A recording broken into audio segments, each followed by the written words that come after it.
Your Journey with Beehiiv event. We're so happy to have you here. If you've joined already, if you are just coming in, we'll give a couple minutes for everybody to join. We have what we're expecting to be a big house today, so bear with us while we let everyone in. I'm gonna move this over actually so I can see the chat, not the chart. There we go. Ronnie, I'm not going to approve your call-in, but the recording will be shared. We'll go over all of that in just a minute as everybody joins the call. I'm just going to do a little housekeeping while we wait, get my station set up for us to have a successful session.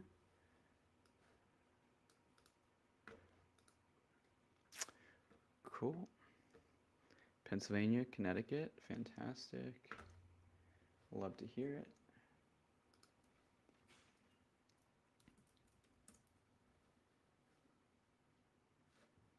Boston, London, Grand Rising. Oh, happy Friday. Happy Friday, Adele. Good evening from India. Amazing. Thanks for calling in so late. Houston. All right. We've got about 20% of our RSVPs join. We usually hit about 30 to 40%. So I'm going to just start with some of the early stuff as we allow people to make their way in. We're only 1 minute past, so we'll give people a little bit of grace. But we're so happy to have you here with us today, joining us. We're happy that you've decided to give beehiiv a shot and give us a try. We're really fortunate to have your attention and your business, and we are striving to make the most of that. So what this is going to be today will be a very kind of practical intensive where we go through all of the different settings and all of the different features of like the editor and getting up and sending your first post. So essentially by the time we finish our session today, you'll be totally comfortable with at least getting to your first post send with all of the details of your account set up properly so that you are putting your best foot forward with your subscribers. Cool, we got Argentina, that's cool. Buenos Aires, maybe. That's the only place in Argentina I know. We got Minot, North Dakota. That's cool. I don't think we've ever had anyone from North Dakota on these calls, at least not that they've shared. So yeah, my name is EJ White. I'm the head of growth here at beehiiv. I'm the first employee, so I've been around the block, seen everything, and have been a part of building this great company from pretty much the beginning. Very fortunate to be able to have played a role in this. And so if you have any questions, I should be able to answer them. If on the rare chance that there's a question that I don't have a quick answer to, we will pass that to our support and engineering and product teams to make sure that we get the right answer for you. And just another note, I have a producer here. You guys can't see him or hear him, but from time to time he may ping in to remind me to say something, to break in to have me answer a question. If I start kind of pausing and listening, or appearing like I'm listening or talking to somebody, that's my producer in my ear. And so there you go. Housekeeping. Like to save as many questions for the end as possible. However, I understand that as we go through, you're going to see things, you're going to have questions. Feel free to drop them in the chat. Tony will be here and will do his best to answer as many questions as possible. He's also going to drop a Q&A, and he's already done it. He's dropped a Q&A link in the chat, and so if you have questions, you can also drop them there, and we always spend time at the end of the call to take some Q&A. So if it's questions that maybe not specific to what we're talking about or that may be useful to the entire audience, those are great for the Q&A. Everything's going to be recorded. It'll be sent to you after the call. We usually take a couple days to get them up because we take and we polish them and edit out any ums and ahs and reformat them a little bit so that they're easier for folks who may be watching in the future. But about an hour after the end of the call, you'll receive an email with a link to where we keep all of those webinars. With that in mind, I think Tony will be kind enough to drop a link to the archive right now. If you guys want to check out some of the past ones that we've done, you can find them there. We have a couple jump starts that we've published already. We have a little bit of a backlog that we're working through. But then you can also see all of the other webinars that we've run. We generally do 3 to 5 a week on different topics. So today is really from the very beginning, the basics of getting you up and running. But we have things on topics like growth and design and monetization and delivery and basically anything that's relevant to a newsletter publisher. We like to bring in the experts, and we like to share kind of the inside scoop on how you can make the most with all of these different topics. So take a look at what we've done in the past. We also have a full slate of webinars coming up. And so there's a little bit for everyone, lots of valuable information to be found there. Cool. So with that being said, we're about to jump in. The agenda for today will be that I will start sharing my screen in a minute. We're going to walk through the settings, and I see a comment here saying that a lot of things seem very intuitive. I appreciate that. Many users find the platform really easy to use, but on the chance that maybe you're coming from a different platform where you're kind of used to a different paradigm, the purpose of today is really to cover all of the bases, give you an idea of where all of the different settings live, how powerful our editor is and all the capabilities there, how you can set up your newsletter design, how you can set the sending settings so you make sure that you are sending to the right people. If you want to use beehiiv as more of a blog, how you post things to the web. If you want to use kind of a hybrid system where you're posting blog posts and newsletters, we'll cover that as well. We're going to cover just about a little bit of everything. I'm going to move pretty quickly. And so as you go, if you have questions about specifics, Tony will be here to drop links to our documentation on our website, our support knowledge base. We have full documentation of every feature that we release. And we have other resources elsewhere, our blog at blog.beehiiv.com, product announcements at product.beehiiv.com, and then our YouTube channel is very, very robust with over 400 tutorials of all of our different features. The thing that some people have found is that as we've grown so quickly, there are some videos that we have not gone back and reshot yet, and for a variety of different reasons. Sometimes we're releasing new features that are going to replace it. So if we were to redo the video, we'd have to redo it again in a short time.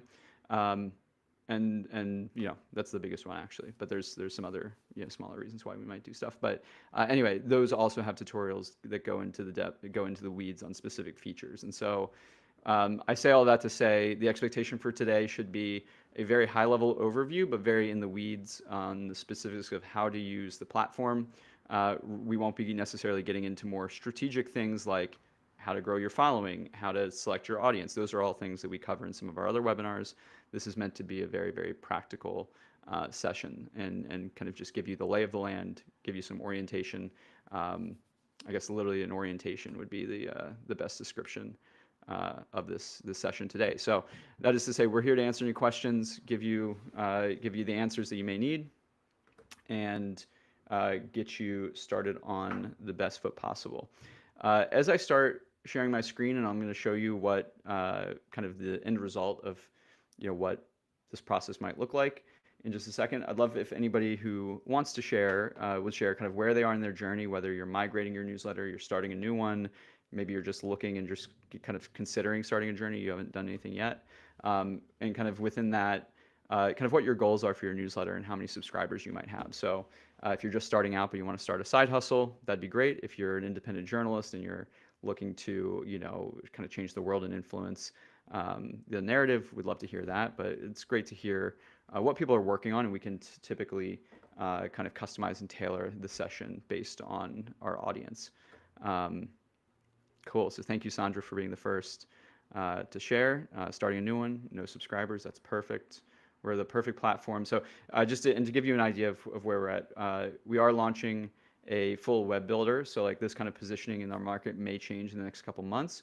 But as far as an email platform goes, we are very, very focused on the world of newsletters. So we service users from beginners like Sandra who have no subscribers all the way up to companies like Time Magazine. We don't serve a wide variety of email use cases. We're not an e-com platform. We're not a promotional kind of, you wouldn't use it to send your holiday promotions necessarily. We're very much structured around the idea of narrative driven kind of longer form content for newsletters specifically. So content marketing, reaching, building kind of the next morning brew type thing.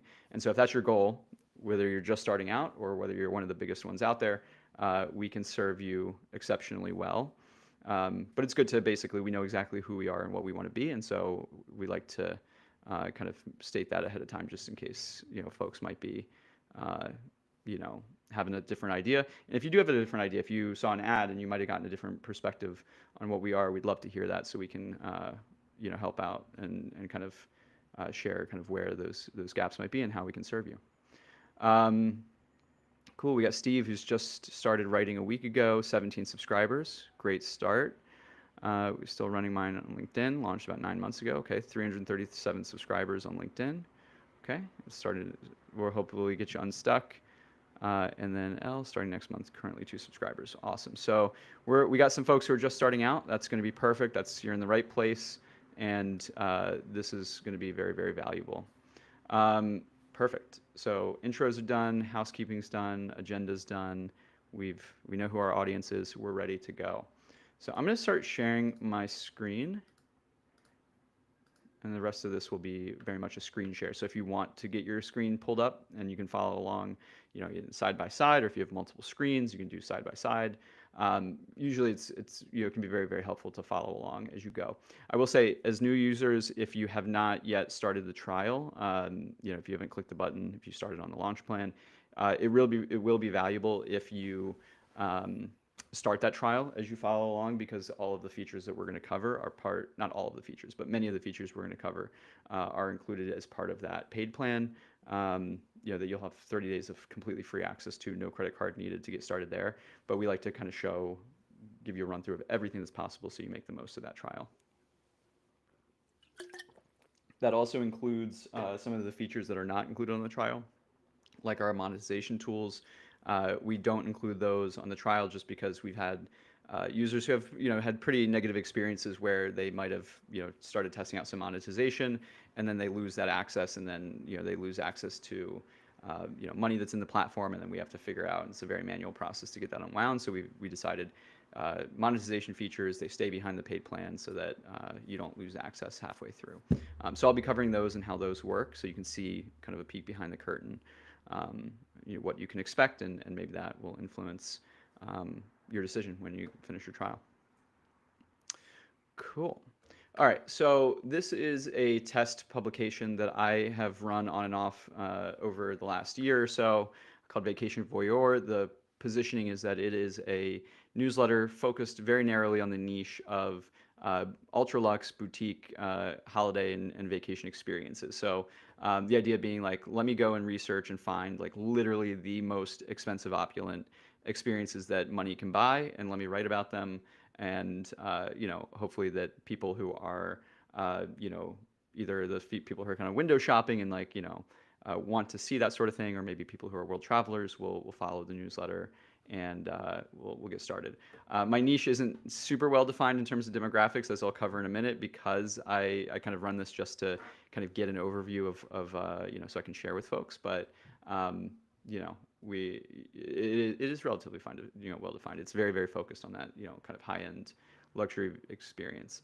And so this is our old website builder. I called it our old one. It's really the only one that's available to the public right now, but we're launching a completely rebuilt experience. So I won't go too deep into the design aspects of the website because that's going to be completely changing in a couple months' time. But when we click into any of these posts, I will you kind of focus here, because this is a very similar experience that won't change all that much. I'm actually going to go to a more recent one. So when we click into a post, this is basically a representation of the web part. I'll show you an example of the email within the platform, within our preview tool in a few minutes. But as we go through the editor in a few minutes, I'll show you how we're going to create this. So we have our heading, our subtitle. I don't use a thumbnail in the actual post itself, but when we get to talking about thumbnails, like this is the thumbnail. These are all what we call content tags. So there are ways to organize your content and allow users to search and filter. So if I click the yacht content tag, it's going to filter to all of the content that is tagged with yachts. So going back to the post itself, we have this widget here that is basically a conditional widget that's only going to show to users on the free plan or who are not yet subscribers. If you are part of the paid subscription, this just shows the widget that lets you listen to the article itself. And then, of course, if you're a free user, it's giving you an upsell to try to upgrade. We have pictures, of course, images, columns that you can use to structure some of your data, subheaders, which help to create some visual interest and break up the content. Of course, hyperlinks, totally kind of typical experiences when you're reading a blog or a newsletter. Let's see what other things. I have some other kind of features down at the bottom. So content breaks, you can use this to visually break up your content. We have polls here. So at the end of all these posts, I asked, do you think this experience was worth the price tag? We have social media embeds, so you can share different posts. So in all of these posts, I share the social media post that I made for the previous week's edition. It uses the Instagram API to look native. So whether you're on the web or with you're in the email, it's going to look like this very interactive experience where users can just click the button and it's going to take them right to the Instagram post itself. And that works for Blue Sky, Twitter, and some other platforms. We'll go over those. We have our internal linking feature, so you can do internal links that help with SEO and help just quality of life of being able to have users jump from article to article. We have a satisfaction survey here that helps me monitor whether my content is serving the users the way I want it to. We have our comment section, and then again, the keep reading section where we can keep users continuing along the journey.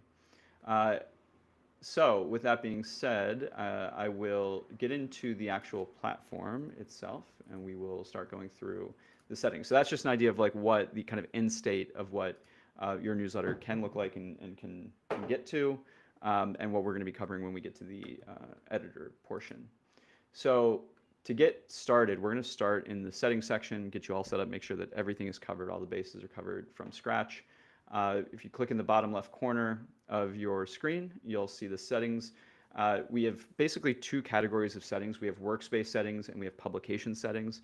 So we're going to actually start with the higher level. If you can imagine, like, your workspace is on an umbrella that holds potentially multiple publications. We just use the term publications to refer to newsletters or blogs or whatever you're actually publishing. And in our world, the reason why we use publication versus newsletter or blog is because the lines are really blurred. They're really kind of the same thing. A blog can have an email component where you're publishing but also sending a newsletter. Your newsletter, as we'll cover, should definitely have a web component to it as well. So we use the word publication to encompass both of those things. From the overview tab, you can set the name of your kind of organization. So this is typically the company name, your default address, which will go at the bottom of all of your publications, and then we'll show you this list of all of the publications that you have within your account. So this is what I mean when we say it's a umbrella. These are all various newsletter publications or blog publications that I've created over the years, and they're all listed here. I can edit them if I want. I am not the admin of this specific workspace within this view, so if I was, I'd be able to also delete the publications here, but you can click there to view them. From the team tab, you can invite new users, search, see who you've invited. These are just random people from our team that I've invited, but I can see the team members here, who the owner is. So this is my current user who's logged in, but you can see the owner is my other email here. If I want to add someone new, just enter their email, select the permission level, so either workspace or publication being more restrictive, only to a specific publication. And then whether you should make them an admin, a member, or a contributor. Contributors are the most restrictive, typically can only draft and write posts, but can't actually send anything or export data. Members can export or access all of the functionality of the platform except for these admin permissions. So members can do everything except for change billing, export data, set up integrations, and manage teammates and payments. So that means that they can publish posts, they can write posts, they can work with all of the different growth features that aren't included in these categories. Admins, again, will have access to everything within a specific publication or workspace, depending on the hierarchy. When it's time to upgrade your account or downgrade, if that's the case, you're going to come to this billing and plan section. This will say upgrade or change depending on which plan you're on. Once you click it, it'll pop up and let you choose the specific plan that works for your number of subscribers and the features that you'd like. If you ever need to update your billing info, you'll click right here. Pretty self-explanatory. It's just going to show you your last payment date, your next payment date. Everything's super transparent here. And if you're a little bit more development minded, you're integrating beehiiv into a tech stack of some sort, you may want to use our API. We also integrate with tools like Make and Zapier and other no-code automation tools. This is where you'll create an API key and you'll find your publication ID, both of which are needed to access the API. But super easy to find, super easy to access right here. So moving into the actual publication or newsletter itself, we're going to set the name here, the description here. You're going to create logo here. We talked about thumbnails a few minutes ago when I was showing you the website. By default, if you don't add a thumbnail, this default thumbnail will show up. If you don't add a default, it's basically like a beehiiv, shadow image that shows up. So definitely, at the very least, set a default, but we definitely recommend creating custom thumbnails for every post that you publish to the web. Publication tags help us identify and understand the content of your publication. This helps for things like our recommendations widget or recommendations tool, which we'll get into, ad provisioning, and some other discoverability things. So use at least one. The more, the better, but don't add 3 just to add 3. The more specific and aligned with your content, the better, because that helps us basically find other ad opportunities and other publications that you can partner with more easily. Not all of our users, speak English as their first language or publish in English, and so if you want to choose, you have these 6 languages to choose from. This will change the defaults of all of the automated comms and all of the buttons and the kind of any of the communications that we don't provide customization for. These have all been reviewed by native speakers and tested over like 3 years. So you can be confident that these are going to look good. If there is something that doesn't look quite right and you are a native speaker of one of these languages, let us know. We're always willing to change. But yeah, you can do that. Default time zone. Again, if you're the guest here who is in India, you can change your time zone. This is just going to default to wherever you created your account from. Yeah, other than that, UTM analytics, UTM source stuff, if you're a marketer, you'll know what this means. Otherwise, recommend keeping it default. You're good to go. As far as content access, not all users want their content to be publicly available. Maybe you're publishing on behalf of your startup, you're doing some investor comms, or you're a parent who's starting a PTA newsletter. In those cases, you might want your content to be private on the web, and if you're publishing to the web. So if you do, you just check this to private. It's going to make sure that only people who are subscribers can actually see any of the content that you're publishing. And then if you, again, want it to be so that people can apply to be able to view your content, maybe you don't know exactly who everyone is, but you want to send out a link and kind of vet people on a case-by-case basis, you can check this to ensure that you're requiring subscriber approval. So what's going to happen here is they will see a screen that says this publication is private. You have to apply to be able to view the content. They'll submit their email. Before they see any content, you'll get a notification where you'll have an opportunity to approve or deny them. Lastly, if you are on our Max plan, we do provide the ability to remove the private branding. This is, or to, I guess, enable private branding. This is removing those powered by beehiiv links that are at the bottom of the web pages and emails. Cool. We got some activity in the chat. I know that Tony's been handling this, but documentation about permissions, minimum subscribers. Cool. So Inspire Uplift. I see a couple questions about boosts. We're going to cover boosts. It's probably why Tony hasn't responded quite yet, but we're going to cover that at the very end because we saved our monetizations features towards the end, and it looks like all of your questions are about boosts. So we will certainly get to that. Can you publish a post in multiple languages? So right now, if you do want to publish in multiple languages, as we get into like showing how the publication and posts work, there's no way to kind of have a post exist, like one post exist in like multiple side-by-side languages.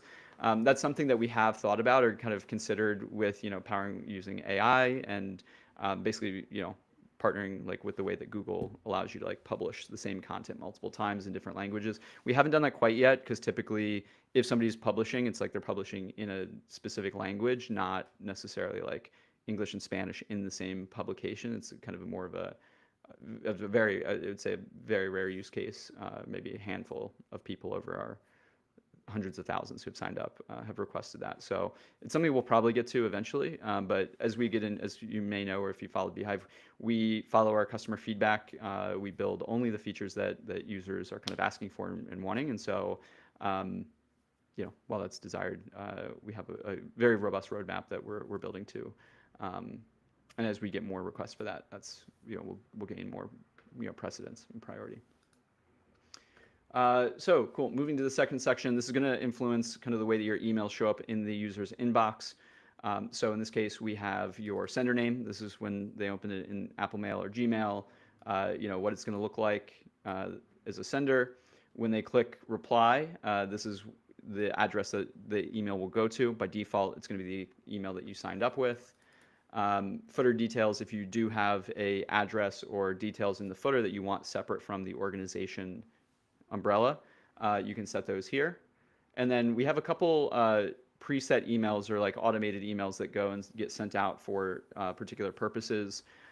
One is a welcome email. So by default, every account gets an automated welcome email that you can turn on. If you are on one of our paid plans, you can use automations for the same purpose, but just so that everybody at the very least has a welcome email, we have this here. You can configure the welcome email by clicking this. Otherwise, I have it turned off because I run the welcome emails for this publication through automations. And of course, we'll cover that later. Another practice that we recommend is turning on a double opt-in. And so double opt-in simply means when somebody subscribes, they're going to get an email that requests an active action to confirm their subscription. So you come here, you subscribe, an email is sent to you saying, hey, it looks like you subscribed to Vacation Voyeur. Please click this button to confirm your subscription. In that case, you can view the opt-in email and modify it if you'd like. All right, so moving on to content import. If you are migrating your newsletter, I didn't see too many people respond here, but if you're from one of these 4 platforms, we have a one-click automated import that you can use. Otherwise, unfortunately, we don't support content imports otherwise, but as other platforms make their data more portable, we will add those as they come up. If you are importing subscribers, you're going to do so here. Click this to go through the flow. The instructions on screen will walk you through everything. Very self-explanatory. By default, you're going to have 10 that you can import, which if you're starting from scratch, will get you going with those like kind of initial kind of friends and family. And again, this is just an import. You can always have more than 10 people subscribe. It's just if you are adding them manually, we put these limits in place. In order to prevent spammers from being able to access the system, if you do need more than 10, like an import limit higher than 10, there's a very, very simple automated identity verification. This ensures that if somebody is misusing the platform, they can't come back and do it again once we boot them because the access is tied to an identity. Lastly, if you have more than 10,000 subscribers, that's going to boost your limit up to 10,000. If you have more than 10,000, you can open this request form, which is sent to a priority queue from our support team, and they will up your limit from 10,000 to whatever you may need. It's just a little bit of an additional manual verification of your information.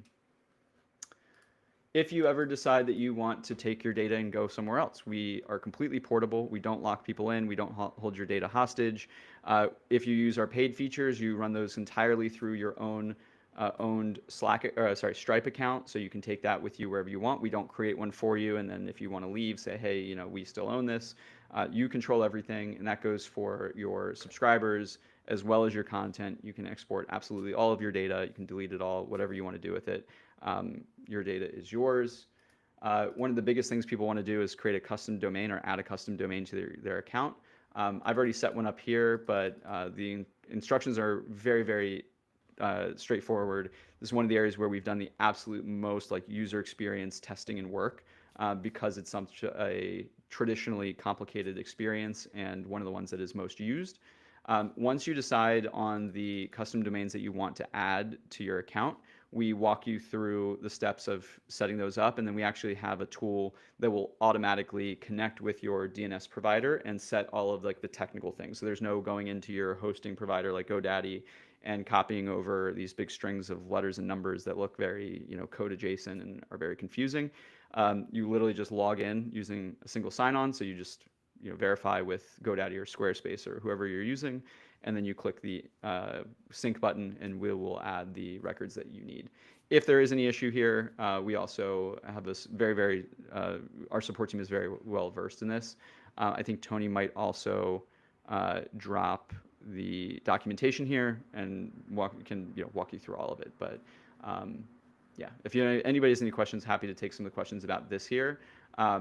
It tends to be one of the areas that people want to deal with the most. Yep.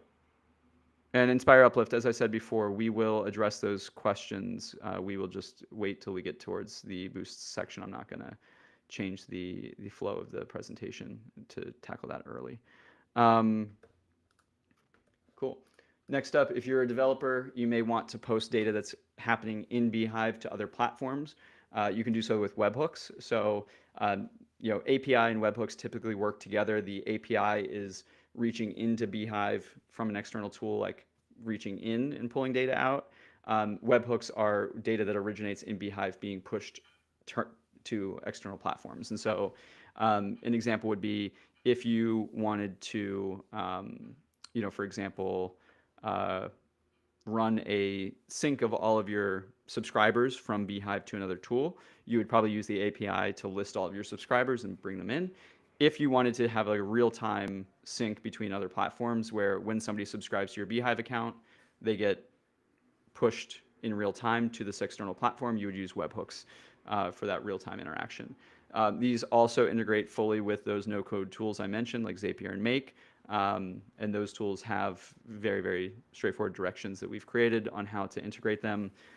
So we make it incredibly easy for you to integrate beehiiv across your entire tech stack. We have a bunch of different actions here. It's not just subscribers. It's if somebody subscribes, if they unsubscribe, if they upgrade a paid account, if they downgrade a paid account. And I think there's several others. Let me see if I can. Let me see if I can see them here. But yeah, I think it's like 4 or 5. We're always adding a couple. So, ManyChat, yeah, you can connect ManyChat Assad through Google Tag Manager, which is you just deploy the script using the Google Tag Manager ID, and then you can insert the ManyChat script into Google Tag Manager, and then if you want to pass back the data between ManyChat and beehiiv, you can do that. Let's see.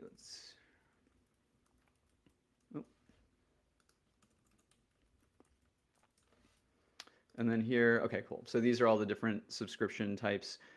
So you can do webhooks based on when a user is created, when they're confirmed. So the two differences there would be created would just be somebody signs up. Confirmed would be if they have like a double opt-in, that the user has been confirmed that they have subscribed.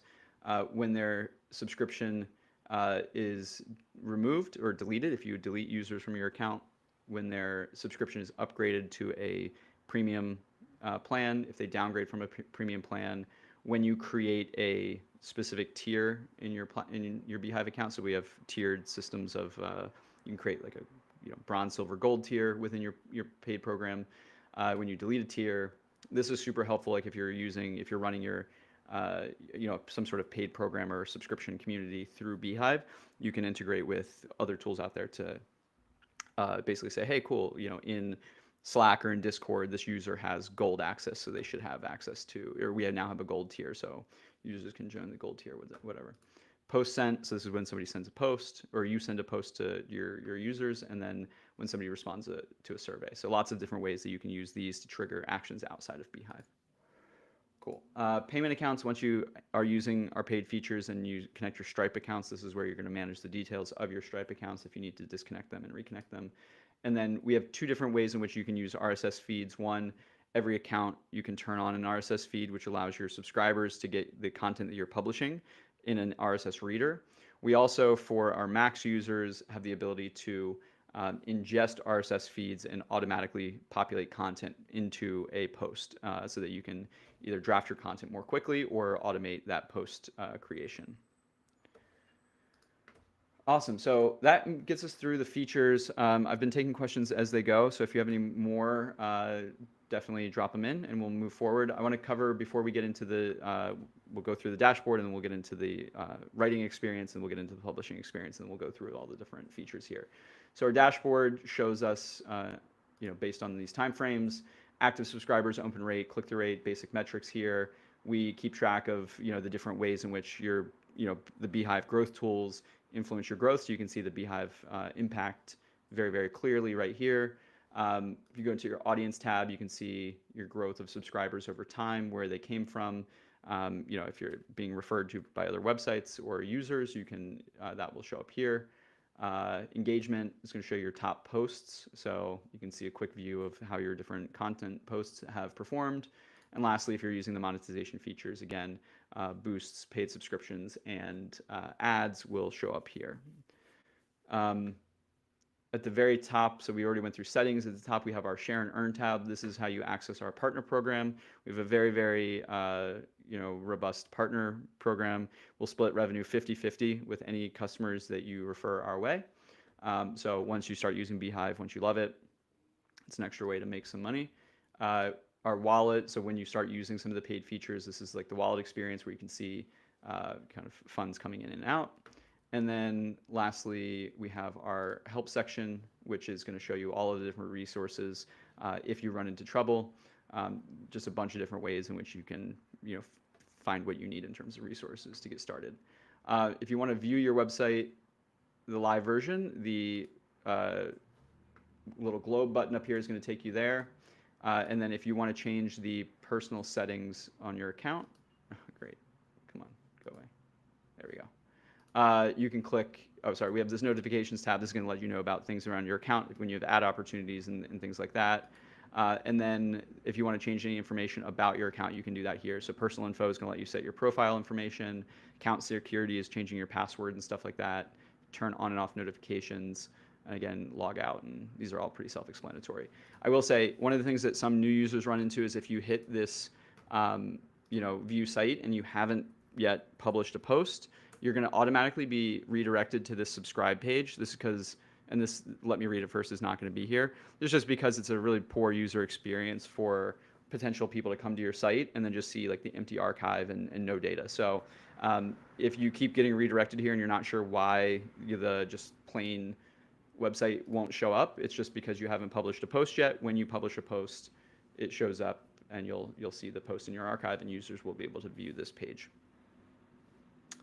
All right, so moving into the editor, our philosophy here is to really give kind of that blank slate that makes writing much easier. Eliminate distractions and really just put a focused experience in front of you. And you might ask, if I start writing some content, this is a title,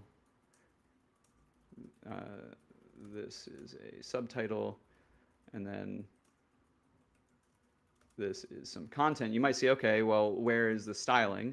And this is, I start with this because this is one of the most important concepts of the platform. We come from a background of designers as well as creators and newsletter publishers. And so what we've done is we've really taken the concept of a design system and built it directly into beehiiv and how we do everything. One of the challenges that we all had with email platforms in the past is that most of them, you're really designing the email as you write, which then you have two different objectives that you're trying to balance. You're trying to get the content out, but then you're having to edit the spacing and the look and feel, and then maybe you edit the copy, and you might change the size of the font in one space, but then the size of the font in other sections stay the same. It's just very, very time consuming is the punchline. And so what we've done is we've basically separated the design process from the writing process in the concept of a design system. So a design system is just the idea that your design should have set rules that then dictate essentially how everything works. And so just to give you a quick view here, under the newsletter builder, we have our design system. This is going to be a mock-up of the look and feel of your newsletter. And the idea is that you set this up once where you say, okay, cool, what do I want my H3s to look like? What do I want my content breaks to look like? What do I want my links to look like? Quote blocks, buttons, etc. You set all of this one time, and then when you go into you actually write your newsletter, all you have to do is put pen to paper metaphorically and write. You don't have to actually worry about any of the design and how it's going to look and feel. It's going to look consistent and it's going to look really good every single time without extra work. And so, it can be a little bit of a point of confusion for people who aren't used to that. As far as I know, we're the only platform that works like that. But many people say that they save, hundreds and hundreds of hours over the course of a year by not having to both design and, write and then design their email. So again, if I look here, this is a post that I've already written. I come into the post here, we have, images, we have the content, the text and whatnot. Very, very simple. And then if I go back here, this is the email preview. All of this is already designed. So like, the H1s now have the correct font and size. My links are going to be, this is kind of a plain post, but my links are going to look proper. My buttons are going to look proper. My polls are going to look proper. All of this looks correct. And I literally didn't have to do any extra work. I just wrote the content and it just looks great. The thing that you want to avoid doing, and this is one of the things, the challenges that some people have challenges with, is that once you have some content written, we have this toolbar where you can like make things bold or italicized or underline. These are just ways to tune for emphasis and like really kind of, add texture and personality to your content. Sometimes they come in here and say, okay, cool, I'm in this, font size section, or I'm in this font family section. I want everything to look like this. And so they go through their entire newsletter and they're like highlighting everything, and they go and they're like changing the font here. And then they come to us and say, hey, like the design process of this platform is like really, really hard to use and very confusing. And we say, okay, well, that's because these are not necessarily meant for designing the newsletter. It's meant for really just those one-off things where maybe you have you have a specific thing where maybe you want just like one little specific part of your newsletter to be there we go, to look a certain way. So like maybe I want to like just this once make this text extra large. I don't know why I would do that. It's a terrible design decision, but maybe I do. In this case, now in this one place, I do have that flexibility to do that. Oh, and I have it set to, I must have changed this at some point to premium subscribers. So there we go. So here you can see it just in this one spot, it's going to make the text really big, but we'll get into the specifics there. So again, title, subtitle, author. You can add more, change more, add guest authors and whatnot. It's where you set those content tags I referred to at the beginning of the conversation. This is where you add your thumbnail. And then you get into the content portion. So as we talk about writing the content itself, the central experience here that you probably have discovered is this palette widget where we have all of our different tools that you can drop in with one click. So the stuff up top is pretty basic. It's just going to be very typical widgets that you might expect. So you can add files, add a table of contents. If you want your content to only be read to a certain point, then users have to subscribe below that certain point. That's what a subscriber break is. Headings are pretty self-explanatory. These are just the different headings that are going to break up the text. I talked about embeds, and I showed you guys the Instagram one, but there's multiple other embeds here. And then, of course, we have these premium features that you'll have access to during the trial, where you can use things like our AI writer if you want to take something and make it more concise, or edit it, or change the language or whatnot. There's a bunch of things you can do there. We have polls, recommendations, boosts. If you do have some sort of widget that you're pulling in from a third-party tool that's that you need code for, and you want to drop the raw code, we support custom HTML in that way. So in this case, if if I was to write some valid HTML, this is the div. I say hello, and then preview it. Oh, why did it refresh? Give me a sec. Sometimes because I'm sharing my screen, things are a little bit funky. There we go. It's going to preview what that HTML is going to resolve to. So there's that. The last thing to consider here, and this is a little bit more of an advanced thing, so I want to preface this by saying, like, don't feel obligated to, use these features quite yet. If this starts to feel overwhelming, just start first and just get publishing before you kind of add on the more, sophisticated features. But one of the things that makes the platform so powerful is not only do you have that design system that I mentioned that, dictates the look and feel, but we have a lot of very powerful features where you can modify the visual settings of specific content within your newsletter. So first of all, I'm going to, as an example, group this paragraph and header together using this menu. I'm going to say group to a section. So now with this concept of a section, I can actually change the visual settings of the entire of this block. I can move the block around as a whole, and so that's like one thing. You can create sections that are then now kind of blocks of content, and then you can use things like changing the background to change the background of the entire block. And maybe I want to change all of the text within this block to a certain color as well. I could do that. I could make it pink, or I could make it white. Maybe I want the background to be black, and I'll make this white. So one way you can start to get pretty sophisticated with how things look and feel. The other thing you can do here is with these visual settings, you can add a border. So like, let's say I want to make a border, and let's make it pink. I don't know if you'll be able to see it there, but you can see it here. And all of this, we have tutorials if you want to go deeper into any of this. But if you see some designs that look, a little bit more bespoke, you have that. Oh, you're not going to be able to see it because the background is that same pink color, but essentially you can add the background, you can add these, you can add the border.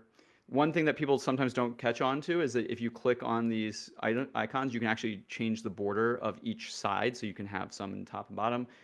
If that's what you want, you can change the style, etc. Same thing with the spacing. So maybe you want to do some custom spacing. I can change the inner spacing. If I click that button again, I can change the inner spacing of just the top and bottom. So let's say I want to add an extra, like for the top and bottom, and an extra 20 pixels. I get really, really specific with kind of how I want this to look and feel.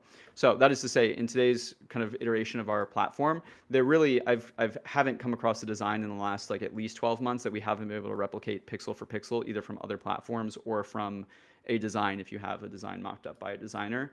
Between these tools, between our newsletter designer, we can really replicate anything. And you might think, okay, cool, I did all this work to create a beautiful design, but I'm going to have to do all this work each time I want to publish a newsletter. Not true. So once you have your content done and you're ready to go, there's a couple things you can do.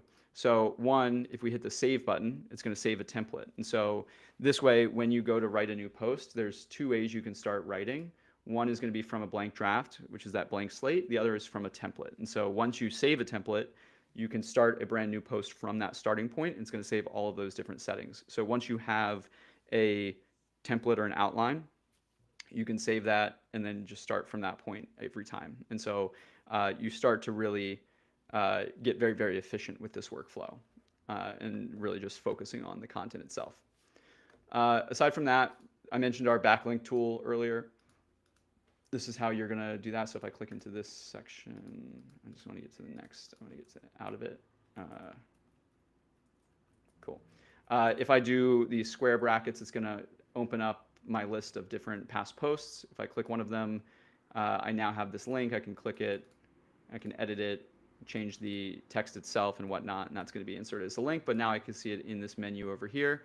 And as I add ingoing and outgoing links, I can view them here. So very, very useful for SEO and making, helping giving your content the best chance of ranking in Google. Similar, if you're working on a team, or maybe you bring on a writer, you bring on a designer, and you want to work with them, we have very, very powerful collaboration tools. So by highlighting anything in the editor and clicking this speech bubble, I then can tag people. I can leave comments, rewrite this, for example, and when I hit enter, this is going to show up in the comments section over here. So if Tony, for example, was in here, he could come in and ask for clarification, whatever, and when it's resolved, I can hit the check button, and I can see, using these filters, what has been resolved, what is open. So great for collaboration. The other thing is here, you see this little icon where it says EW. This means EJ White. It's just my name. If Tony V was in here, there'd be a little icon that says TV that shows that he's in here, and just like Google Docs, you'd be able to see his cursor moving around in real time. You'd be able to see any content that he's adding. So there's no overwriting each other. There's no conflicts of like, merging different versions. It all happens in real time together. So the collaboration aspect here is really, really cool. Say, for example, you have a draft and you say, hey, editor, come in and rewrite it. And the editor comes in and, really doesn't make it better and you want to revert it. You can go into this version history. You can see the different versions of this post I've gone through. You can look at any of them and then simply hit the restore button, just like in Google Docs, and it's going to restore that version. And then yeah, I think that covers all of it. Of course, if you want to look and search and oh, this can be useful if you have like you need to make an update and you want to search and replace. We have like this very useful native search and replace functionality here as well. Lastly, if you click that kind of settings button, it's going to take you to the newsletter builder, so you can always have your settings on how you want to modify the look and feel close at hand. Before I move on to the actual sending process, I do want to call out two things. One, under the email header section at the very bottom, if you do want to have your logo at the top, you can, under this miscellaneous section, set that. It's only going to show up in the email itself. It won't show up on the web post because that would look really, really weird. But a lot of times, folks want the logo to go at the very top. You can set that right here. If you're a developer and you have any custom CSS styles that you need, implemented, you can do that here. Again, just another way that, we make it so that there's pretty much no way that we can't replicate any design that you may throw at us. And then lastly, if you need to edit the footer of the email, we have obviously these visual settings, but at the very, very bottom, there's this custom content. And so if you click this link, it's going to take you to an experience where you can literally put whatever content you want in the footer. It's going to basically just be another version of the editor. Only thing to know here is that this is going to be at the bottom of absolutely all of your emails, even your automations and whatnot. So anything that goes in the footer, you just want to expect that users are going to see it. Any user might see it. It's not going to be targeted to a specific segment of your audience. All right, so we've gone through that. I'm going to take a look at the chat real quick and see if there are any questions.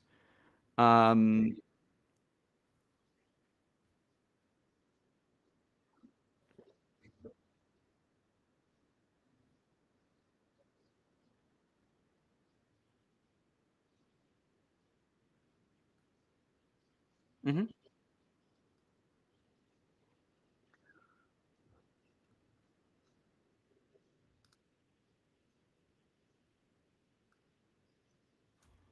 Yeah, let's see. I mean, I can always take a look and see. I can never say never. The exception.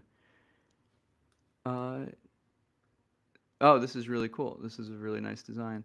Um, let's Yeah, sorry. I'm taking a look right now at Assad's design that right now is very image based. I would say we can probably, there is a lot of this that we actually can support using sections. This would be like a perfect use case of like sections along with images. And so some of these things you may need. Assad, I'm referring specifically to your newsletter. Actually, let's just share it real quick because I can cover kind of where our limitations is, and this might be useful for some people. So this is Assad's newsletter. Really, really nice design, very unique. What we can support actually is these the background and like the border and stuff like that, you can definitely do based on I don't know why that's still highlighted. Okay, you can do using the design system. What you would do is you would actually have like this part. Let me see if I can create something that's gonna like. You would have like this part be an image, and then like this would be, you would have a section that doesn't have a border on the top, but has this background, same color. And then you would just basically put them on top of each other. And so then at the end of the section, you would have this be an image connected to a different section. You may have to modify this a little bit because it looks like just the height cuts into that bottom line. But then again, you would have a section with, this font would be set in your design settings. This background color and border would be set at the section level. And then, yeah, you'd have this image.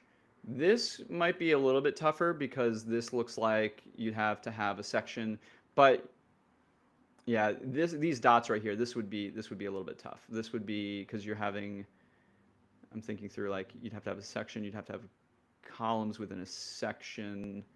Yeah, this part would be a little bit challenging. trying to think, because we can definitely obviously do the section with the border.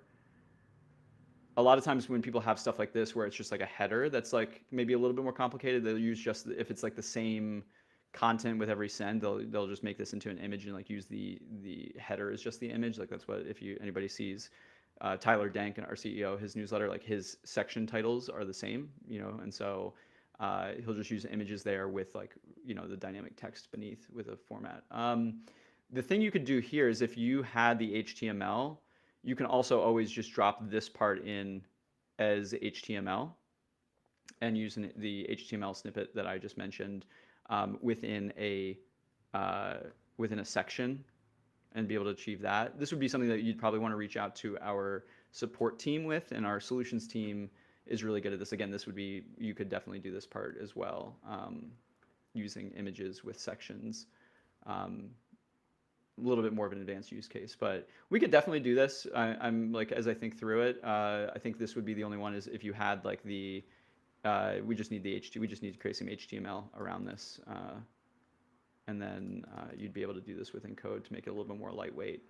But yeah, I mean, the thing is, it's like with the more complicated a design gets, especially with some of these additional elements, the more just any platform is going to need to be a little bit more, you're going to have to be a little bit more sophisticated to get it to work. But yeah, I actually don't see why this would not work. So happy to work with you specifically. I always like a challenge. Back in the day, early in my journey here, I was what am I doing here? Where's my other screen? It's right here. Oh, I see what's going on. This was down below last time, sorry.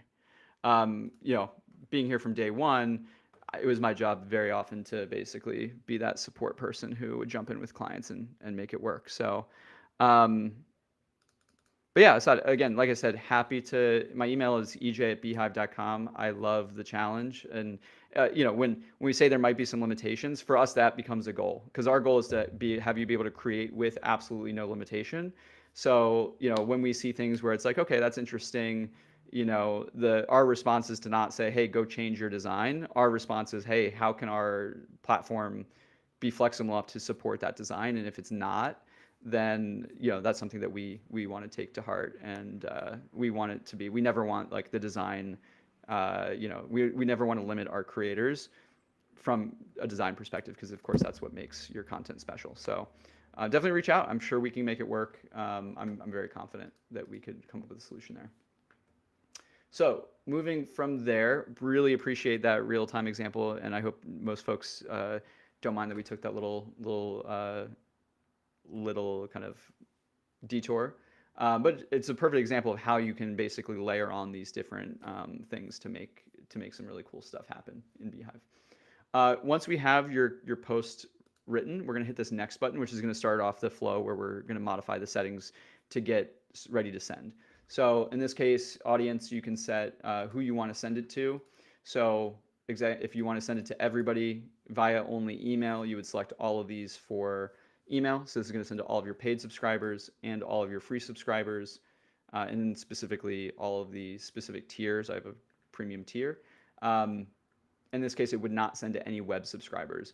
If it was a paid post and I wanted to only go to paid users on web or email, I would just select both of these, and it would basically be published to those premium subscribers via email, and then on the web it would be locked, and the users would have to log in, and they would only be able to see it if they were premium subscribers. Beyond that, we have these tools to include and exclude segments. So I've made this segment, which is just a sub part of my list of all of the users who I got through Instagram ads. If I only wanted to send a post to them, maybe I wanted to do a survey of like, hey, what do you like most about my newsletter? I could include only this segment, and maybe I wouldn't post that to the web. So in this case, it's going to go to these 167 subscribers. It's only going to be delivered to 163 because it looks like 4 of them probably unsubscribed. Alternately, if I'm running this more like a blog, I'd probably select both of these, one or both, so it's going to web users. But if it's a blog post, I might not want it to go to email at all. In this case, it's when I get rid of that included segment, it's going to go to only web. even though it says 298 subscribers here, when you post to the web, it's going to go to anybody can view it unless you have that private publication. If you uncheck free subscribers, then anybody will be able to see it in the archive, but only your paid users will be able to actually access it. Sometimes users get tripped up a little bit here, which is why I'm going into a little bit of detail. But if you have any questions, please raise them. We're happy to answer them. So just so we see all of the settings, I'm going to come back and I'm going to add in the email audience. And on the next tab, we're going to go to the email specific settings. Here, we'll add our subject line. You can turn on A/B testing so you can test multiple subject lines. We have statistically validated tests that we run. In this case, when you hit send, it's going to go to 10% of your list, in this case, 30 subscribers. And after 60 minutes, our system will evaluate which subject line performed better, and we'll send the winning subject line to the rest of the list, which is the other 90%. Thing to keep in mind here is if you do send at a particular time, say you send at 7 a.m. every day, if you send at 7 a.m. but you have this A/B test set for 60 minutes, your main list will not get it until 8 a.m. So if you still want that 7 a.m. delivery, you'd probably want to send to the test. You'd start the test at 6 a.m. and then run it from there. Preview text is just the text that goes underneath the subject line in the inbox. You can change that there. These settings here, header buttons, are going to be dictated or going to dictate what shows up. So by default, I have them off. I got to change this to not be a premium post. Let me just grab this. So in this case, as we saw before, there's no, oh, that's weird. Maybe I had the socials turned on the other place. So if I turn on these, oh, because I was looking at the web version, that's why. Okay, so web version socials are always there. But if I have, let's go back to the preview, I look at email. Again, there's no social share buttons and there's no like and comment icons. So if I go in here and I toggle these and come back to that email preview, you can now see I have these social share icons, both on web and email, or sorry, social share and like and comment. Next, moving to the web settings, this is where you can set your URL. If you didn't set a thumbnail, you get another chance to set it here. We have a couple different ways that you can do email capture that you can either set at the publication level or you can choose to set it on a post-by-post level. Gating means that users have to subscribe to be able to read your content. Pop-up is just going to show them a pop-up when they get halfway down the page, or you can choose none. If you are on our premium or max plan, you can also have the option by checking this button to turn your post into a audio post powered by, it's going to be basically a voice reading your newsletter powered by 11 Labs. And you can do that. You can use my voice. You can actually use our CEO's voice. I believe Tyler might be here somewhere. Maybe not. Maybe it is only my voice here. But you can also don't do that one. Use one of the other voices here because they're much better than mine. SEO settings, if you are more of a technical SEO type person, you want to get your newsletter seen by Google and the search engines, you can modify those settings here. We have the best technical SEO out of the box among any of the web platforms, including WordPress, Webflow, Substack, all of them. We blow them out of the water. If you want to change your details around what's going to show up when users share your post on socials, you can do so here.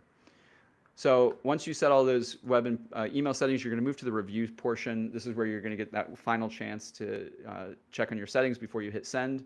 We recommend in this drop down next to preview, you can share this draft link with anyone. This is going to give people an opportunity to see what the web post looks like without going live. If you also want to send an email version of the newsletter to somebody to proof, or to yourself to proof, you can do so here. By default, none of the placeholders are going to be filled with any real data. So things like the referral program widget is just going to have like a placeholder. It's not going to actually work. If you actually wanted to test how it's going to appear to a specific user, you could choose to simulate a subscriber, and that will show up here. And then you would send this test email, and it's going to go to them, and you can review it.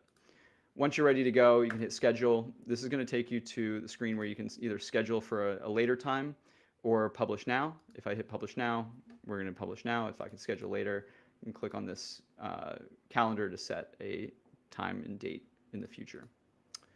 And that gets us through to your first send. So far we've covered setting up your settings, drafting your first post, setting up the design settings for that newsletter, and getting through to your first post. So for the last 25 minutes or so, um, I am going to cover some of our additional features here in this left menu. So moving down from the top, I actually got to go back. I don't want to hit the post again. So again, if you have any questions, please drop them. I can uh, take a second to answer those, but appreciate your sticking with us. This is the fun part.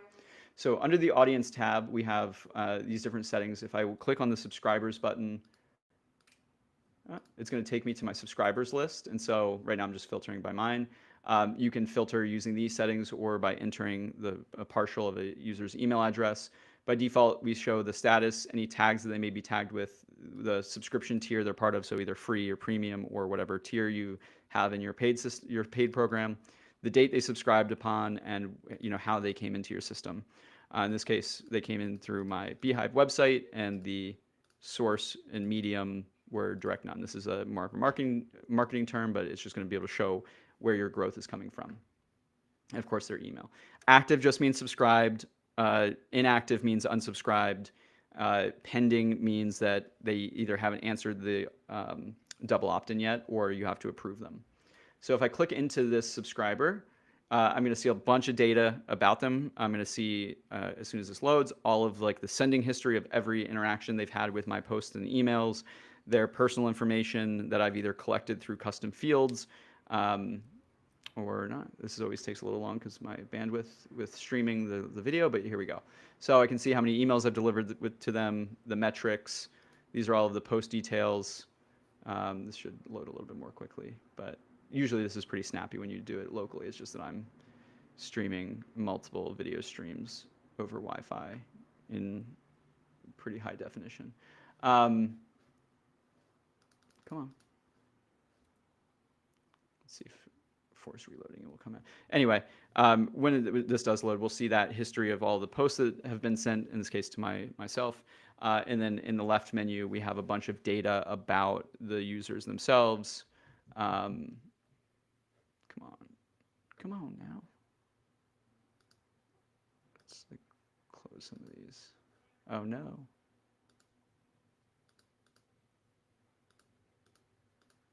Sorry about this. This can be a little bit shaky sometimes. Again, the app itself is very, very quick. I'm just streaming a ton of data right now. And then, cool, there we go. So you can see the activity feed when this finishes loading, quick links, the premium tier and what they paid, when they subscribed, any custom fields. So I collect things like their dream destination, gender, first name in my subscribe survey, so that's stored here. Their history of any automations they've been through, any tags that I tag them with, and then of course this when this loads, but we'll skip this. One thing I want to tag here, we have this thing called verified clicks. So we're actually the only platform I know of that tracks clicks on a verified basis, and this is why, the reason why is because we're running an ad network alongside this platform. And so what we've built is very sophisticated technology that actually is able to know whether a click was made by a real person or by somebody's like email inbox spam filters. So it's very common for spam filters when an email is received for the spam filter to click every link in the email just to make sure that the destination isn't something sketchy. Pretty much every platform does this. The problem is that many platforms will count those clicks as clicks in the reporting, and most platforms it doesn't really matter because you're sending out a promotional email, or you're sending out something where there's not money necessarily on the line, and it's just like one of those metrics that exists, and it doesn't have to be super tight. For us running this ad network, it's really important that when our advertisers are paying for a click, that click is being taken by a real person. And so what we use in terms of our click numbers are clicks that are verified to be real people. And so if you do start sending with us, if you're coming from another platform, there may be a little bit of a difference in the numbers that we track. Ours are going to be far more accurate, and both are verified. I think we're in the process of getting kind of that process audited by a third party. And when you actually look at the traffic that you'll see on your website, those align pretty much one-to-one compared to kind of a classic system where you're tracking all of those clicks. It's very common to see like, email got 100 clicks, but like you only tracked and saw 60 of them hit the website, and that's because many of them were bots. But I've seen some people talking online on our subreddit about a little bit of confusion there, so I wanted to clarify that. If we go to the previous screen we were just on and we go back to our our tags and content tags, so custom fields are going to be data that you can collect about a specific user. So like first name, last name, in this case, where they want to travel to, phone number, gender, etc. Tags are going to be very similar, but they're going to be more about a population of people. So, or kind of shared characteristics rather than specific data. So, you might use tags and content tags very similarly, but like I guess typically if you need tags versus content, custom fields, you'll know why. But if you wanted to, for example, in an e-com context, if you were like sending a newsletter and you wanted to like tag everybody who has bought a product, you might be like purchasers could be a tag that a bunch of people share, but like something like first name, a bunch of people don't share the same first name, so you obviously would make that a custom field.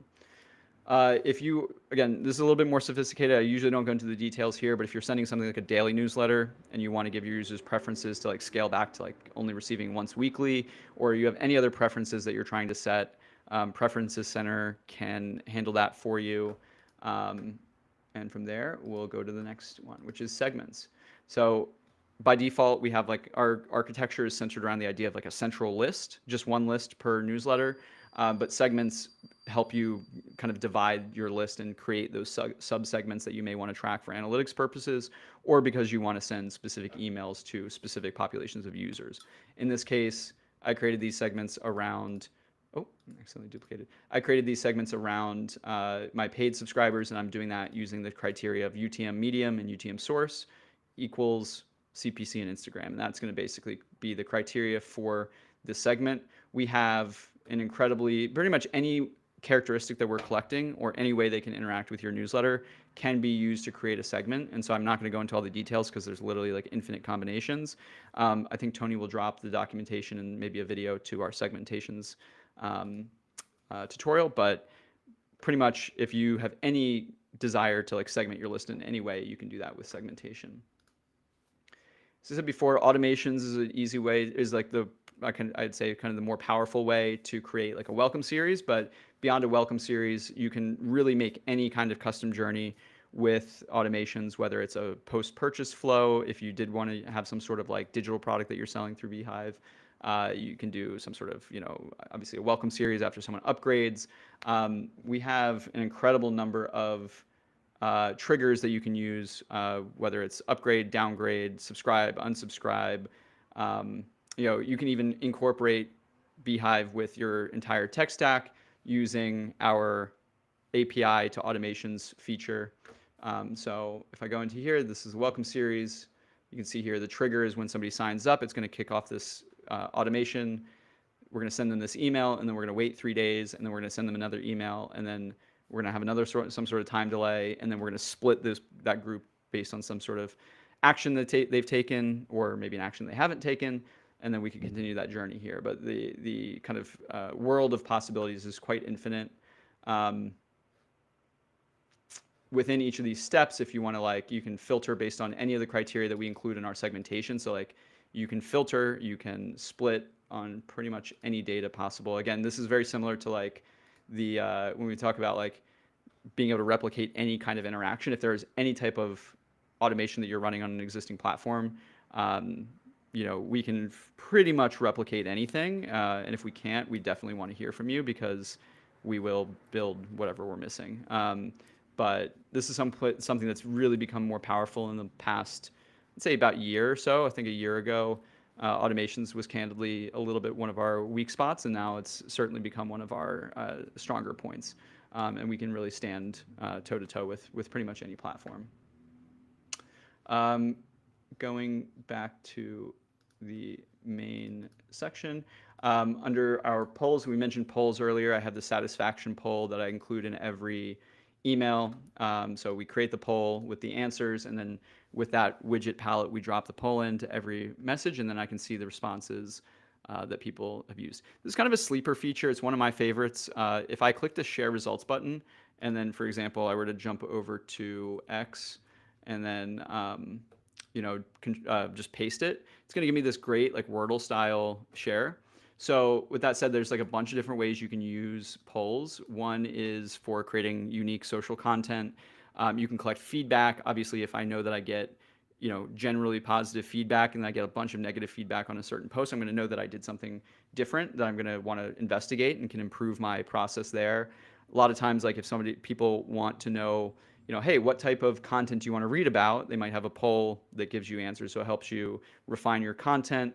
All of these things drive signals in the inbox that help give you better deliverability, because when users click on your emails, it shows the email clients that you're trustworthy and that users want to engage. It also makes the users feel engaged because they're actually part of the story and part of the journey. So I'd say pretty much any newsletter that's being sent, if you're not using polls in some way, it's a missed opportunity. There's really a huge amount of ways in which they can be used, and there's really no downside. Surveys, I'll show you in a few minutes my subscribe flow, where I collect user data on subscription, but essentially it's our version of like forms. So you build, within the form builder, give this a second to load. We have like a very similar experience as our, kind of visually, it's very similar to the automations experience, where you basically just, add a new step to the form, and then you can say, okay, here's the question title, like the text, and then we're going to have a bunch of different types of answers. It can be drop down, can be multiple choice, can be short answer, can be long answer, and then you select which custom field that should be saved to. There we go. Cool. So in this case, first name. What is your first name? The custom field I've selected that I want it saved to is first name, and then this is what it's going to look like on the form. I can choose whether it's required or not. And then from there, this one specifically is only 3 steps, makes it nice and quick. This way I can collect data about users, and this is how that data that I showed you on the subscriber level gets collected. Cool. Next, referral program. One of our most famous features allows you to set up a high-performance referral program very, very quickly and easily. You simply come in, type in the reward name, whatever you want it to be. It could be a digital product, can be a physical product. You add all of the information here, and then select the number of subscribers users need to hit in order to earn that reward. And then once you add it, users are automatically shown the next reward in the hierarchy. And so in this case, I have one for 1, 3, 10, and 20.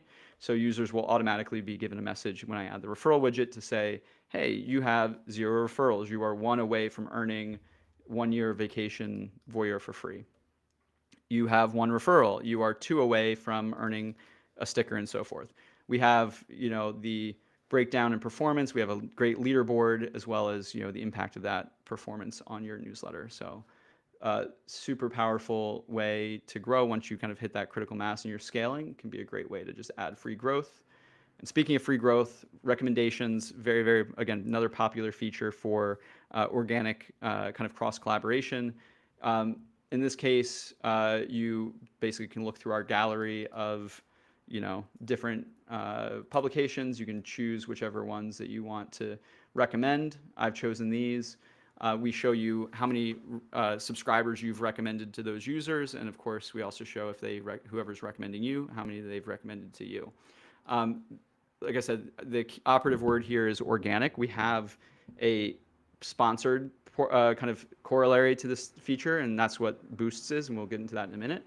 But this is going to be like basically, I got a buddy, I have somebody that I'm collaborating with, I've made a deal with them where I want to share. We can cross, you don't have to cross promote. You can, you don't have to, but it's just a way to add value to your users. When they subscribe, they're going to see that you're recommending this subscription, and it gives you a little bit of authority, and yeah, it can be really, really helpful. And I'll show you what this all looks like in a minute with the setup of the live site. If you do want to work with a user who's not on beehiiv, Magic Links is a great way to create a link that works across 15 different platforms. Users can, when it gets sent to them by email, just click the link and it automatically subscribes them. No additional data entry needed. So it can be super, super powerful there. So say you have somebody on Aweber who you want to partner with, all they have to do is insert your link in that subscriber. When they click it, it's going to say, hey, thanks so much for subscribing to your newsletter, and so forth.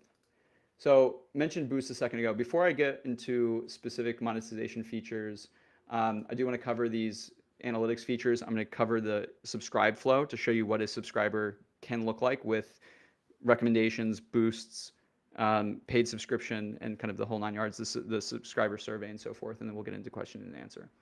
So under the Analyze tab, we have our subscribers report. This is going to show you, your performance at a very granular level. This is on our paid plan because it is a very, very powerful BI tool. So if we go just last 30 months, it's going to show me the breakdown of active, inactive, or pending. So subscribed, unsubscribed, or pending, where those users came from, kind of the histogram of where users have subscribed from over time, and the performance of those subscribers. Sorry, before I move to the next one, we also have these tabs where you can drill down and to look at different things.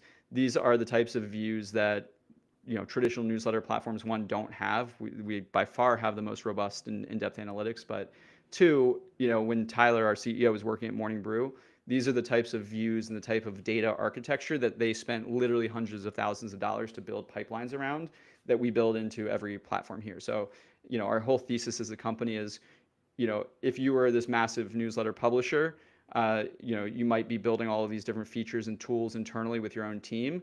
We basically, as newsletter operators, were like, what if we just took those different features and pipelines and tools and all these different things that you might spend millions of dollars on, and what if we just built them into a platform so that anyone can access that? Anyone could start the next Morning Brew with a very, very small, if any, investment, and that's what we've built, and that's why we are such a kind of fast-growing, vibrant company.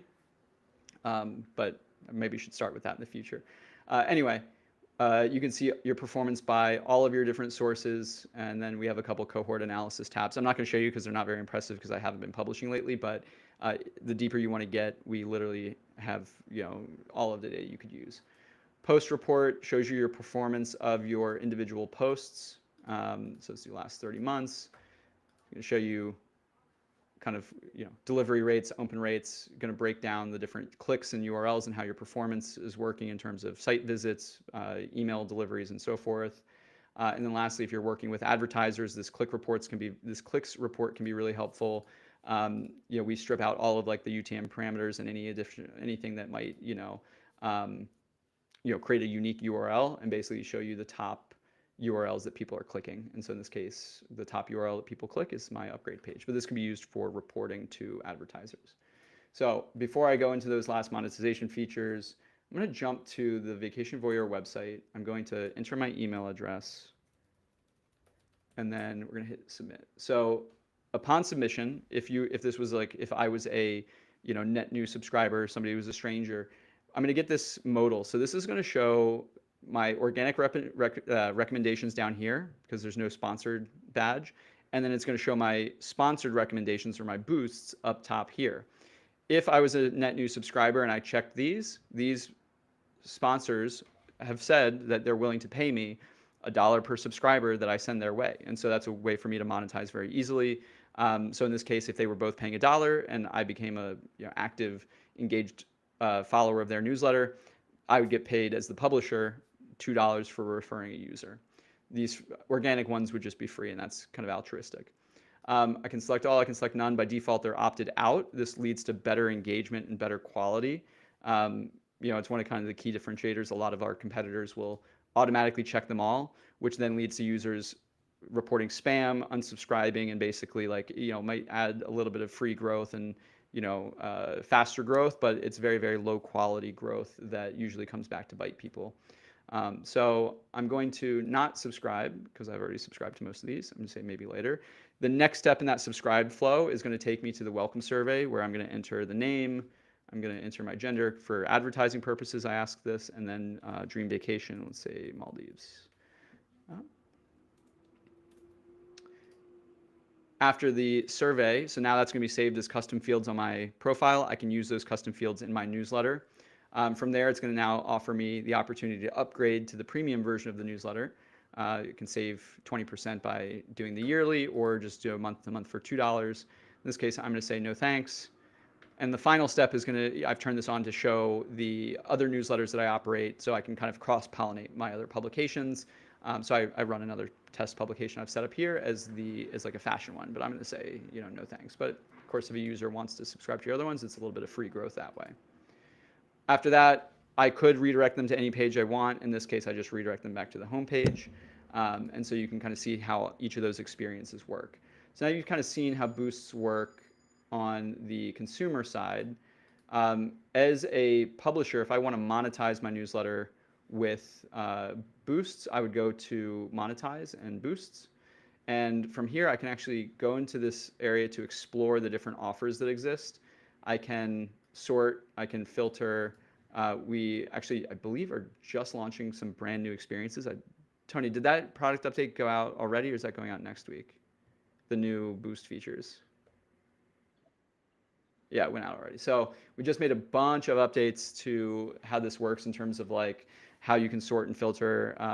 There's a ton of stuff. Maybe Tony can drop them. I'm actually one of those areas where I've been busy on a bunch of different things. I don't know the specifics line items of all the different things we've worked on, but never been a more powerful time to join the Boost network. In this case, you would essentially find an offer that would align with your newsletter. So in this case, let's go sort by, let's do the filters. Let's do category is travel. So I'm a travel newsletter, so that's going to show me only opportunities, only travel newsletters. And let's see if there's other ones. So primary language is English. I'm going to promote that. Publication size, let's do, this is going to be the publications that are paying me. I want it to be, let's do maybe medium, large, and very large. Posted within the last 10 days, so I want them to be active senders. Eligible countries, I mostly focus my advertising in the US, so let's do United States. There we go. And then that's good. So I've added a bunch of filters here. And so now I have I have a good short list of these different people who are willing to pay me for my referrals. So in this case, let's sort by highest web payout. So this is going to be the highest per subscriber payout. And so I can apply, for example, to this newsletter here. I could say, I think my newsletter would be a good fit because I'm a fast growing newsletter in the travel space. I have a really solid open rate. I think my subscribers would really like the content that you have. The more relevant and personalized you can make this application, the more likely it is that the person will accept it. Of course, with this, you are entering into a partnership with them kind of informally, where it's like you are sending them subscribers and they're paying you. And so there's a lot of like trust that needs to be built in terms of, that you are a quality person. You're not going to send them spam traffic, and that they actually want to be associated. And so, basically have your pitch ready, understand why you want them to, don't just have a copy and paste thing, but like understand why you want to specifically boost a publication. And you can put in that application. Once you're approved, every subscriber that you sign up will be shown that offer, and you'll start getting paid. As far as the ad network goes, when you sign up, you'll start to receive ad offers like this one. When an ad opportunity is available, you can click and view the details. It'll show you the estimated payout, the CPC that you could make, as well as different creative options based on your tastes, on what you want and how you want them to appear in your newsletter. You can decline. You can select the dates when you want to run. I think this one's only actually eligible for one more day. But yeah, once you review and accept it, it'll show up within your newsletter editor. There's a spot where you can like drop literally an ad widget where it's just going to pull in the opportunities that you have and will place them automatically. So it couldn't be easier to actually deploy them. And you determine where they go. So it's like if you think it's going to perform better if you place it higher in the newsletter, you can put it at the top. If you think that people should read more and then people will get to the middle, you can put it wherever you want to fit your brand. Lastly, we've talked a lot about paid subscriptions. If you run sort of any kind of paid community, you can set that up through our paid subscription features here. We have a lot of documentation on that. This is one of our oldest features. So check out the documentation in our knowledge base if you want to learn more. This competes with tools like Patreon or Memberful. If you're on Substack or considering Substack, we take a 0% fee, which is different than any of those other platforms. So you can make way more with us compared to some of these other companies, and we actually have some more flexibility in terms of the schemes that you can run in terms of pay as you go, or not pay as you go, but like donations or one-time payments or different tiers and whatnot. We have a lot of different options. So yeah, and I'm moving through things quickly because we're coming right up on time. I think Tony's dropped some questions in the studio chat for me that I'm going to go over. Before I answer those questions, I want to say thank you so much for joining, and thank you for Tony for being the MC here today. If this was helpful, one of the things I will say is I always like to plug our community at the end of all of these events. So we have a community that's run through our Slack account that is accessible only to paying beehiiv members. It's 3,500 active publishers. When your subscription lapses, you get automatically removed. So these are people who are actively publishing, actively sending. It's one of the most vibrant, useful communities anywhere in the web for newsletter publishers. So if you're serious about building your newsletter, and maybe you were on the fence, keep that in mind when your trial comes to an end. It's a really, really valuable place. There's there's a little bit more than a dozen channels. There's things for growth, monetization, design, feedback, deliverability, all of these things. If you're looking to become a serious publisher, it's the place to be. So yeah, all it takes is it's not an upsell, it's not an add-on. It's just when you upgrade, we send you an email with a link to that community. And with that said, I'm going to answer some of these questions. First one, hi beehiiv team. I'm excited to start my email newsletter in beehiiv, but I have a concern. I don't want to use Google Workspace due to its setup complexity, poor support, and my goal of diversifying business platforms. Does beehiiv allow the use of third-party email services like Zoho, Fastmail, and etc.? Yeah, we are completely agnostic on what platform you use. Yeah, none of those email platforms have anything to do with, none of those business like email owner platforms have anything to do with anything that we do. So yeah, you can use any of the ones that you want. You absolutely are not tied to use Google Workspace in any way. You could use your Gmail. You can sign up with your Gmail account. You can sign up with any email account. We don't run an inbox. There's no inbox that is within beehiiv. Like there's no way for somebody to email you and your email inbox show up within the platform. We are literally just sending, and then whatever your reply to email that you set in your settings is where you're going to receive the email. So we're completely agnostic in terms of who you're using. Is there a way to get around Stripe limitations in India? Or are there payment alternatives you support? So unfortunately not. Well, there is a workaround in that if you set up through something like Stripe Atlas, you can set up a US business entity. And with that, you can certainly set up a Stripe account. And so a lot of people in countries that aren't served by Stripe do that. Unfortunately, we have no payment alternatives at this point, and we don't have any plans to add them. Stripe is by far the best platform and tool in the market from a developer and power standpoint. PayPal is a nightmare. All of these other platforms, there's no one that even comes close to Stripe in terms of the bang for the buck that we get as developers, and our entire platform is built around this Stripe. So at some point in the future, maybe a couple years down the road, we will probably rebuild the platform so that it's a little bit less dependent on Stripe. But that is not on the roadmap for now. So if you are someplace where you don't have Stripe access, definitely recommend using something like Stripe Atlas, making that modest investment to create a business entity and signing up through that. When we're writing an article and add a code block, does a code block get unique DOM ID? It's a good technical question. You can add that ID to the code itself. So I don't think it does implicitly, but like if you create a div, you could create a div with an ID, and then you could access it that way through the CSS. If that's the question. I don't know if that's the follow-up to that question. So those are the three that I have in the chat. Let me check the main chat. We're in the good spot there. Cool. Well, in that case, we are right at time. We're probably a minute over if I had to guess based on my little timer down here. But thank you so much for your time. I know we went over a lot in a relatively short amount of time, although it probably feels like a while. We like to cover everything just so you know what we're capable of. If there's one thing you took away, it's that start simple. Start from the perspective of like whatever just feels approachable. The important part, the foundational part, is that yes, of course. So Assad asked if you can connect. Tony, can you drop my socials there while I'm talking? But what I would say is that what we see with a lot of beginners is that you maybe have an idea of what you want to create, and then you basically create the first version. And then it's a kind of immediately growth mode. And what we recommend very strongly is that building a newsletter, starting any kind of content-based business or content-based endeavor is not terribly different than starting a startup, where once you might have an idea, and then once you put it out into the market, it's now kind of you're in a mode of collecting feedback and refining that idea.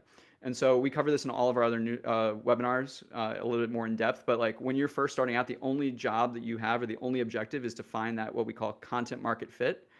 Could be considered product market fit if you read books about startups and whatnot. But essentially, you want to find that combination of your content that resonates really, really deeply with the audience that you're reaching. And so your entire job when you're first starting out is to basically test and collect feedback on how you can get that matching to happen. So, refining your content, finding your niche, niching down, and then figuring out where the users or the audience that is going to value that content spend their time online.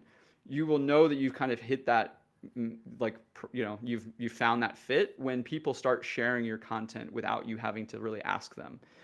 You'll just start to see some organic growth happening, and you're not going to be begging your coworkers and your family to subscribe to your newsletter. People who are strangers who discover your content through, if you're posting on X or you're posting on LinkedIn or you're posting on Instagram or Twitter, TikTok, whatever, will start subscribing and will start sharing it. And that's really when you've resonated, and that's when it's time to start thinking about kind of more of the growth topics. In the short term, your job, refine your content offering, collect feedback from those early users, and really understand who you want your target audience to be. If you want more details on that, all of our kind of growth-related webinars will go much more in depth to that. But once you kind of have that content market fit, then it gets really exciting. Then you can layer on the different features and benefits, and that's really when the growth features start to really compound and have a much bigger effect. For the 16 of you who stayed for that extra diatribe, I really appreciate your time. I appreciate the time for anybody who came to here to listen to us. And if you're listening to this in the future, I appreciate you personally. I'm available on socials at EJ_beehiiv on X. I think I'm Edward White on LinkedIn. Oh, perfect. Thank you, Tony. So I think that might show up in the recording. I'm just saying it out loud for the future people in the recording. But yeah, Edward White on LinkedIn. I won't accept you if you follow me on Instagram. I'm private, and I really only accept people I know IRL and on Instagram, but and I don't use TikTok. So those are the places to find me. Email is ej@beehiiv.com if you have any questions. Always happy to connect with people and answer questions. You're what make this worthwhile. You're the reason why I've been up here talking at my computer screen for almost an hour and 40 minutes and loving it. So really appreciate your attention, and can't wait to see what you build. We're overjoyed to be supporting you. Thank you so much. Have a great weekend. Have a safe weekend. And yeah, get in touch. Talk soon.